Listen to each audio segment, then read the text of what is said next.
Jay, Sunday, for some of the kids here today, this might be the game that inspires their love of baseball. I know it worked for me in the spring of 1977, so who knows where some of these youngsters will end up in time based on big dreams around this game.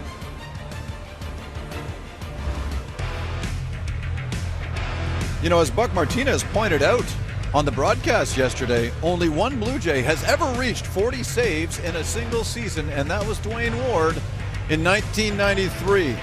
Look where Romano sits right now. He's got 16 games to go, and he's got 34 of them. He's in conversation right now with Arash Madani. Well, Jamie, Jordan spilled the beans the other day that he wants to reach the 40 save plateau. The number is now out. When you put a target like that, what have you learned about what it takes to continue to roll over outing in and outing out to try and get to that number? Yeah, it's each game is kind of unique, right? But I do want to get to 40, and for that number too, it means that we're winning games, right? So I'm just hopefully have the opportunity to get there. That means we're winning games, we're doing the right thing. So yeah, it'll be pretty special. Your secret strength is throw the best pitch that day. Yeah, throw the best pitch in the strike zone, and that's I got 2 pitches. I'm not trying to trick anyone out there. Just trying to throw my stuff, pitch my game, and hopefully it works out. It's amazing, isn't it, that even in a 2-pitch repertoire, that that if you throw either of them well, that's going to be the difference. Yeah, and some days it won't work, right? But if I'm throwing them with intent, if I'm competing out there, if I'm throwing my best stuff, it usually works out pretty well. I think I get in trouble when when I'm not aggressive. I'm trying to pick my spots, and that's not me. I'm aggressive. I'm in the box and trying to make it work. Remember we were chatting in Boston a few weeks ago, Jordan, and you just talked about how much you've learned about what a different animal the ninth inning is and how that's such a work in progress for you to kind of get there. What's the best way to describe what it is? It's super stressful. You're super anxious, but you always feel like you're in control, even until that last hit, you maybe blow it or whatever, you're in control and you could always do it no matter what, but yeah, it's stressful, but you start to like it. The 7th inning kind of rolls around and that anxiety starts coming in, and it kind of I use it to kind of power me. It energizes me. Before I didn't like it. Now I kind of love it. And now it's the 3rd week of September. It's a playoff race, and the save total keeps going up. Have you had a moment to really appreciate what this is, or is it kind of the tunnel vision of next day, next man up? You know what? Right now it's just next day. My mindset is I wake up that morning. It's just be good today. You know what I mean? I wake up. It's just prep today, be good today, and then the next day it's the same thing. So. You know what, I haven't really taken anything in, haven't really even appreciated a lot of the cool stuff a lot of the guys on the team have done this year. It's just wake up, let's be good today, and move on. Well, appreciate the time. You were very good today in this interview. Thank you. Thanks, Raj. Romano's transparency is quite refreshing in conversation, and Joe, you and I have one with him about once weekly, and earlier this week, we learned a few interesting things about him. Well, he says he has 2 pitches, as Arash noted. I think he has 2 weapons because they're both very good pitches to get opposing hitters out. It's the high-powered fastball, and it's the slider that he'll change the shape of on occasion, sometimes a little bit more break than others, but it's his pitch usage that he's really evolved as a young pitcher in his career. And you see early in his career, 60% fastballs, 40% sliders, and then in 2020, it basically reversed. 2021 went back to higher percentage of fastballs, and this year, he's kind of leveling out more in that 50-50 range, so he's become very unpredictable. And when we talk about the different shapes of the sliders and what he can do in certain situations, first pitch of a count, he'll roll one in there. Now, if it's on the outside corner, that's a tough pitch, but you can steal a strike by flipping a slider. And I say flipping because it's not his nasty one. He's just trying to get ahead of hitters. Now, we also know that at times you get into the count, okay, here comes a big one, 90, down and away, 88, so the velocity's changing, the break sometimes a little bit more down and into a lefty, so he can get pretty nasty, but he'll admit too that he can also leave one on the plate like he did yesterday against Mullins. This is a 1-2 pitch that he wanted to bury, I think, and it almost left the ballpark. So yes, we'll see him hang him on occasion, but then guess what? He's also got close to triple digits. 98 with the heater, he'll come back, and he's got good velocity. When you have that velocity where you can elevate in the zone, with those sliders that he continues to change the shape. That's where 97 get plays big time on the inside part of the plate. So he's very difficult to handle. And you look what his velocity has done throughout the course of this season. Look at that steady incline. And Jordan noted the other day too, he said that he is feeling as strong as he has all season. Those lines right there are very good indications when your closer is continually getting stronger. Now, this isn't his first year anymore. He's gaining experience. You can tell by his conversation with the Rash right there. He is learning how to prepare, how to handle the 162-game schedule, and hopefully learning how to get 40 saves. Yes. Because that's coming soon, too. Jackie Bradley Jr. fooled us all yesterday. I thought that Mullins shot was gone. All Baltimore's lineup brought to you by Bet365.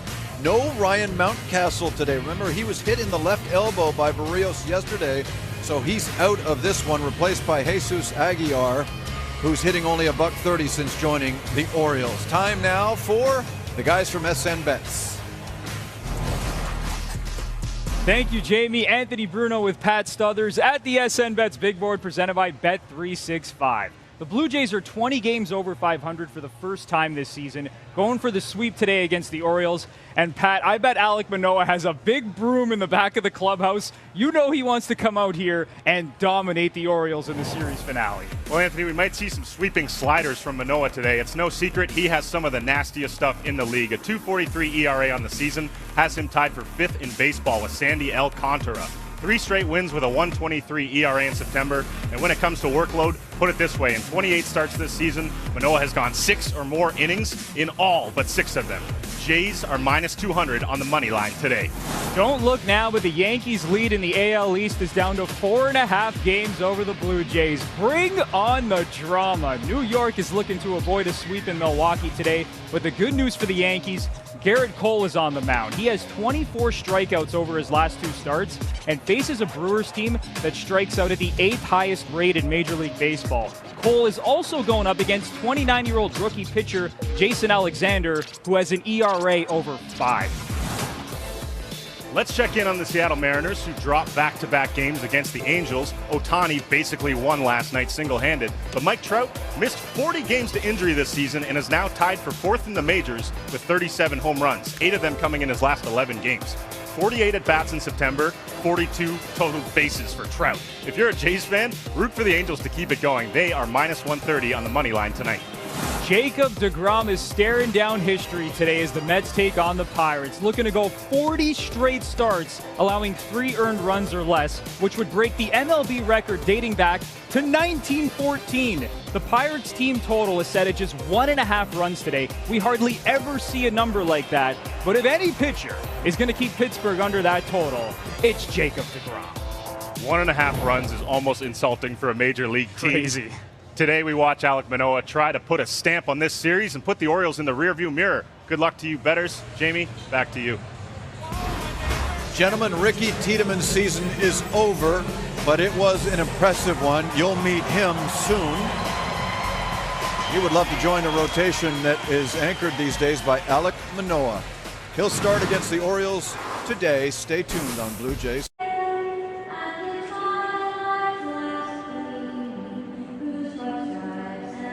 Blue Jays. The 1-1. Well hit ball to deep left. And it's going to be off the wall on the fly. On a 2-run double by Springer. And a well hit ball to deep right center field. And it is down. 3 runs will come in to score on the double. The Blue Jays make it 2 in a row over the Orioles. And an all-around, really strong performance for Toronto. They will go for a sweep with Alek Manoah on the mound tomorrow afternoon.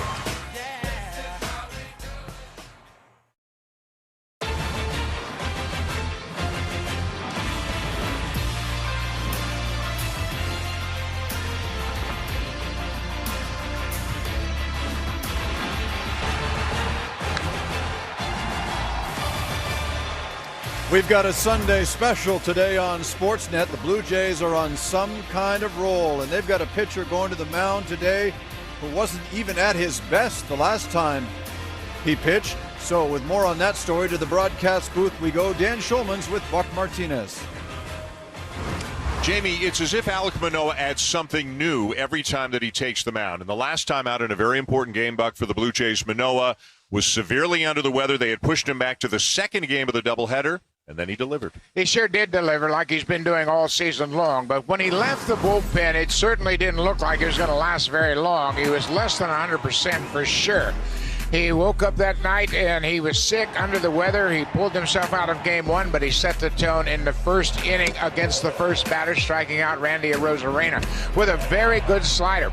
He really had good stuff all afternoon. The only runs that they got against him were 2 solo home runs. And after 99 pitches with 1 out in the 7th, he walks off to a standing ovation.